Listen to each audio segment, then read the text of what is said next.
नमस्कार दोस्तों, आपका बहुत बहुत स्वागत है। और हिंदी साहित्य की तमाम जानकारियों के लिए, हिंदी के साहित्यकारों के बारे में कुछ खास बातें जानने के लिए कृपया हमारे चैनल को सब्सक्राइब करें और बेल आइकॉन भी दबा दें ताकि इस पर लोड किए जाने वाले वीडियो की सूचना आपको सबसे पहले मिल सके। तो आइए आज बात करते हैं हिंदी के एक महत्वपूर्ण, बहुत ही बड़े साहित्यकार प्रेमचंद के बारे में। तो यह कहानी है कलम के मजदूर की। जी हाँ, बनारस, जो वाराणसी के नाम से भी जाना जाता है, भारत का एक महत्वपूर्ण धार्मिक नगर है। इससे थोड़ी ही दूर पर लम्ही नामक एक छोटे से गांव में सन 1880 की 31 जुलाई को मुंशी अजैब लाल के घर एक बालक ने जन्म लिया। इस बालक का नाम धनपत राय रखा गया। धनपत के पिता डाक खाने में मुंशी का काम करते थे, इसलिए उनके बचपन के दिन गरीबी में ही कटे। गरीबी और दुर्भाग्य उनके बचपन के साथी थे। 7 वर्ष की उम्र में उसके सर से माँ का हाथ उठ गया तथा 14 वर्ष की उम्र में पिता का भी देहांत हो गया। परंतु दुर्भाग्य और अपनी बदकिस्मती से लड़ता हुआ वह बालक अपनी मेहनत की बदौलत इतना बड़ा साहित्यकार बना कि आज पूरा विश्व उसकी कलम का लोहा मानता है। इसलिए वह कलम का मजदूर, पूरी दुनिया में कलम का सिपाही के नाम से ख्याति लब्ध है। वे महान साहित्यकार हैं प्रेमचंद, जिन्हें कथा सम्राट और उपन्यास सम्राट भी कहा जाता है। इसमें कोई अतिशयोक्ति न होगी अगर उन्हें हिंदी कथा साहित्य का मेरुदंड कहा जाए। हिंदी कथा साहित्य के इतिहास में उनका वही महत्व है जो सौर मंडल में सूर्य को प्राप्त है। हालांकि इनके बचपन का मूल नाम धनपत राय है और जब से इन्होंने साहित्य की दुनिया में कदम रखा तो नवाब राय बनारसी के नाम से लिखने लगे। प्रेमचंद इनका बदला हुआ नाम है, जो उनके मित्र और उस जमाने की मशहूर पत्रिका जमाना के संपादक मुंशी दया नारायण निगम जी ने दिया था। इनके प्रेमचंद नाम की एक बड़ी ही रोचक कहानी है। इनकी 5 उर्दू कहानियों का संग्रह सोजे वतन सन 1908 में जमाना प्रेस कानपुर से प्रकाशित हुआ। इस संग्रह में वैसे तो बादशाहों और राजा महाराजाओं की कहानियां थीं, लेकिन उन कहानियों की आत्मा में छिपे हुए थे देशभक्ति के बीच। इसलिए ब्रिटिश सरकार ने सोजे वतन के लेखक नवाब राय पर सिटीजन का आरोप लगाकर उनके सारे संग्रह को जब्त कर लिया। बनारस के कलेक्टर ने उन्हें बुलाकर कहा, मिस्टर नवाब राय बनारसी, यहाँ अंग्रेजों का राज है, इसलिए तुम सही सलामत खड़े हो। अगर मुगलों की बात साथ होती तो तुम्हारे दोनों हाथ कटवा दिए जाते। उन्हें कुछ समझ में न आया। सोजे वतन की सारी प्रतियां उनके सामने जलाकर गंगा में भस्म कर प्रवाहित कर दी गईं और कलेक्टर ने निर्देश दिया, जो भी लिखना पहले मुझे दिखाना। इसी चक्कर में इन्होंने बहुत दिनों तक कुछ भी ना लिखा। एक दिन अपने दोस्तों के साथ बैठे हुए थे तो मुंशी दया नारायण निगम ने उनसे पूछा, भाई नवाब राय, आप आजकल क्या लिख रहे हो? उन्होंने कहा, मैंने तो लिखना छोड़ दिया। क्यों? इस पर उन्होंने कलेक्टर के साथ हुई सारी बातचीत का ब्यौरा दिया। सभी मित्र हैरान हो गए। दया नारायण निगम कुछ सोच में डूब गए। अचानक उन्होंने नवाब राय से कहा, अरे नवाब राय नहीं लिख सकता तो क्या, प्रेमचंद तो लिख सकता है। इस पर धनपत राय उर्फ नवाब राय बनारसी ने कहा, प्रेमचंद से मुझे क्या लेना देना, प्रेमचंद के लिखने से मेरा क्या वास्ता। तो निगम जी ने कहा, अरे भाई, आप ही तो प्रेमचंद हो। वे चौंके, मैं और प्रेमचंद? हाँ, आज से आपका नाम प्रेमचंद। ब्रिटिश सरकार और उसके नुमाइंदे सपने में भी नहीं सोच पाएंगे कि आप यानी नवाब राय ही प्रेमचंद है। यह बात सबको अच्छी लगी और उसी दिन से नवाब राय और धनपत राय ने प्रेमचंद के नाम से लिखना शुरू कर दिया और इतना लिखा कि हिंदी साहित्य को उन्होंने लगभग 300 कहानियों और 1 दर्जन एक से एक बेहतरीन उपन्यासों से नवाजा। हिंदी कथा साहित्य का भंडार उन्होंने अपनी लेखनी से भर दिया।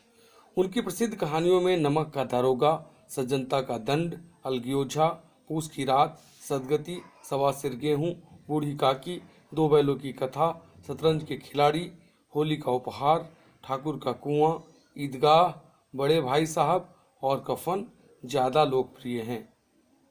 उपन्यासों में सेवा सदन, वरदान, प्रेमाश्रम, रंगभूमि, कायाकल्प, निर्मला, गबन, कर्मभूमि और गोदान हिंदी साहित्य की अमूल्य कृतियां हैं। प्रेमचंद न सिर्फ उम्दा साहित्यकार थे, बल्कि देश के स्वतंत्रता आंदोलन में उनकी भूमिका किसी बड़े देशभक्त से कम नहीं थी। आर्थिक तंगी से गुजरते हुए भी परिवार की चिंता न कर गांधी जी के असहयोग आंदोलन के आह्वान पर स्कूल इंस्पेक्टर का पद छोड़कर दाने दाने के मोहताज हो गए। उन्होंने कई सारगर्भित साहित्यिक निबंध भी लिखे हैं। साहित्य के संबंध में उनके विचार बहुत प्रासंगिक हैं। उनका मानना था कि जो कुछ लिख दिया जाए वह सब का सब साहित्य नहीं।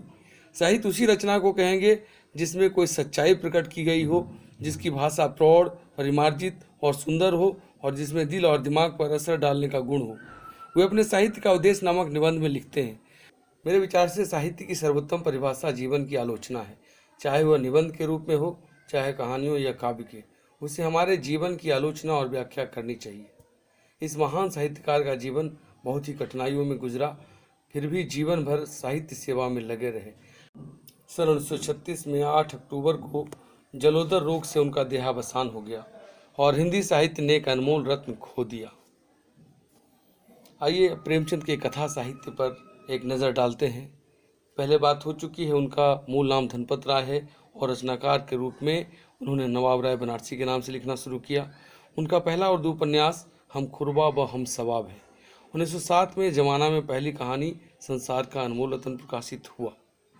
1908 में पहला उर्दू कहानी संग्रह सोजे वतन प्रकाशित हुआ। प्रेमचंद नाम से उनकी पहली कहानी 1910 में बड़े घर की बेटी जमाना में प्रकाशित। हिंदी भाषा और देवनागरी लिपि में पहली कहानी सौत सरस्वती में प्रकाशित हुई। प्रसिद्ध कहानी पंच परमेश्वर 1916 में प्रकाशित। ज़्यादा विद्वान इसी कहानी को उनकी पहली हिंदी कहानी मानते हैं।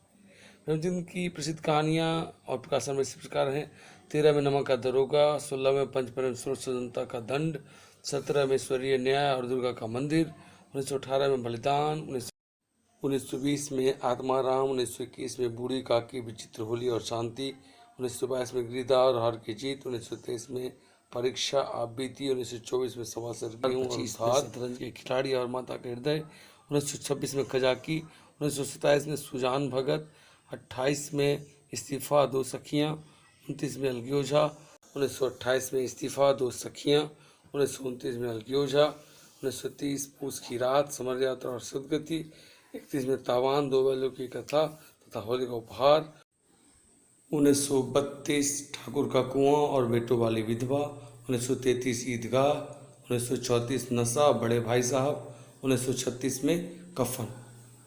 उपन्यासकार प्रेमचंद। प्रसिद्ध बंगला कथाकार शरद चंद्र चट्टोपाध्याय ने प्रेमचंद को उपन्यास सम्राट की संज्ञा से अभिहित किया था। प्रेमचंद रचित सेवा सदन हिंदी का पहला प्रौढ़ हिंदी उपन्यास माना जाता है। प्रेमचंद द्वारा रचित उपन्यासों की सूची इस प्रकार है: 1905 देवस्थान रहस्य, 1907 प्रेमा, 1918 सेवा सदन, 1921 वरदान, 1922 प्रेमाश्रम, 1925 रंगभूमि, 1926 कायाकल्प, 1927 निर्मला, 1931 गबन, 1933 कर्मभूमि, 1936 गोदान और 1948 में उनका अपूर्ण उपन्यास मंगलसूत्र प्रकाशित हुआ। इन्हें अर्थात प्रेमचंद को आदर्शोन्मुख यथार्थवादी उपन्यासकार कहा जाता है। प्रेमचंद द्वारा रचित अन्य रचनाएं इस प्रकार हैं: इन्होंने कुछ नाटकों की रचना की है, जिसमें से संग्राम 1922 में प्रकाशित हुआ तथा करबला 1928 में। इन्होंने एक जीवनी भी लिखा है दुर्गादास जी का, जो कि 1938 में इनके मरणोपरांत प्रकाशित हुआ। प्रेमचंद के पहले मुंशी लगाने का एक रोचक किस्सा भी जानने योग्य है। यह सर्वविदित है कि बहुत सारे लोग आजकल प्रेमचंद को मुंशी प्रेमचंद लिखते हैं। दरअसल प्रेमचंद जी के नाम के साथ मुंशी जोड़ना संपादकों की भूल थी। यह भ्रम इसलिए उत्पन्न हुआ कि हंस पर संपादक के नाम के स्थान पर मुंशी प्रेमचंद छपता था। यह मुंशी कन्हैयालाल मानिकलाल मुंशी की उपाधि थी। तो यह दो व्यक्ति थे, परंतु भ्रमवश कुछ संपादकों ने उन्हें एक समझ लिया और बाद में यह प्रचलन में आ गया। विश्वास है कि आपको कथा सम्राट प्रेमचंद पर यह वीडियो अच्छा लगा होगा और इसी प्रकार अन्य साहित्यकारों की जीवनी के बारे में जानने के लिए कृपया हमारे चैनल को सब्सक्राइब करें तथा बेल आइकॉन भी दबा दें। वीडियो देखने के लिए आपका बहुत बहुत धन्यवाद।